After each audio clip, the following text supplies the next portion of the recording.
Lord, palakasin mo ako sa mga oras na ito. Bigyan mo pa ako ng maraming inspirasyon para makamove on sa buhay ko. Ako ngayon, Lord, ay nakalubog sa isang problema na hindi ko lubos maisip kung bakit dumating sa aking buhay ito. Nalilito at parang nawawala na ako. Parang walang makapitan. At alam kong walang makakaintindi ng aking kalagayan. Bigyan niyo po ako, Panginoon, ng guidance para malaman ko kung ano ang dapat kong gawin at kung ano ang dapat isipin. Ibigay niyo po sa aking daan ang mga taong tutulong sa akin at maging tamang impluensya sa aking buhay. Taong nakareceive na din ng inyong pagpapala at ng inyong guidance at patuloy na nabubuhay ng tama na ayon sa inyong kalooban, Panginoon. Huwag niyo pong hayaan din na grabing maapektuhan ang aking pamilya. Spare them from hurt. Patuloy niyo po silang protektahan. Patuloy niyo po silang i-lead sa tama at patuloy niyo silang alagaan, Lord. Alam ko, Lord, na nakikita niyo ang aking kalagayan. Nakikita niyo po kung paano ako nahihirapan.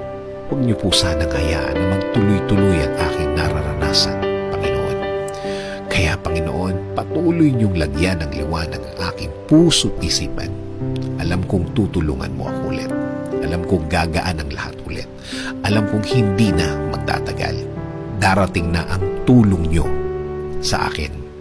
Dasal ko, Lord, na patuloy mo akong bigyan ng lakas para sa araw-araw. Para mas maharap ko ang mga problemang ito. Bigyan mo ko ng talino para mas alam ko kung ano ang gagawin sa problemang ito. Patuloy akong maniniwala at kakapit pa din sa inyong presensya, Panginoon. Kakapit sa pangako po ninyo na lagi kayong andyan para sa akin at sa aking pamilya. Magpo-focus ako sa inyong pagmamahal sa akin dahil alam ko na kapakanan ko pa rin ang mangingibabaw sa bawat mahirap na sitwasyon sa aking buhay. Maraming salamat sa inyong kabaitan. Maraming salamat sa inyong biyaya. Maraming salamat sa ibibigay mong lakas at talino sa akin, Lord. Alam ko na lalakas na ako at tatalino sa mga araw at linggo na darating sa aking buhay. Itinataas ko din po ang aking bayan, Panginoon. Bigyan niyo po ng guidance at inspirasyon ng Pilipinas at mga Pilipino ngayon dito po sa aming bayan at mga Pilipino sa ibang bansa. In Jesus' name I pray. Amen.